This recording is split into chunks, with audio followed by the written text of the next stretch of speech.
नमस्कार विद्यार्थ्यांनो. तुमच्या आयुष्यातल्या एकदम महत्त्वाच्या वर्षांत स्वागत दावी. बऱ्याच विद्यार्थ्यांक सुरवातीक गोंधळ जाता. हांव कशें सुरू करूं? कितें करपाचें? आज हांव तुमकां सोप्या पद्दतीन मार्गदर्शन करतां.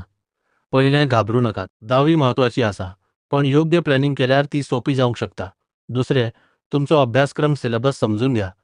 तुमची सगळी पुस्तके घेवन फकत धडे पहात. एकदम सगळें शिकपाचो प्रयत्न करूं नाकात. तिसरें, सोपो टायमटेबल तयार करात.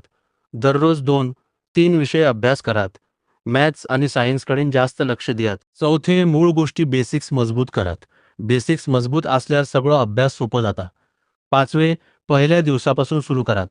नंतर करू असे म्हणू नकात. दररोज 1-2 तास अभ्यास पुरेसो आसा सुरवातीक. सहावें, लिहिण्याची सराव करात. मॅथ्स आणि उत्तर लिहिणं फार महत्त्वाचे आसा. सातवें, मोबाईल वापर कमी करात. तुमच्या ध्येयाकडेन लक्ष दियात. आणि सगळ्यांत महत्त्वाचें, नियमित अभ्यास करात. दररोज थोडो अभ्यास शेवटच्या वेळेच्या ताणापेक्षा बरें. जर तुम्ही हे सगळे पाळल्यार तुम्ही 10वीत चांगले गुण मिळवूंक शकता. धन्यवाद. व्हिडिओ आवडल्यार लाईक, शेअर आणि सबस्क्राईब करात माझो चॅनल. आणखी मार्गदर्शन खातीर.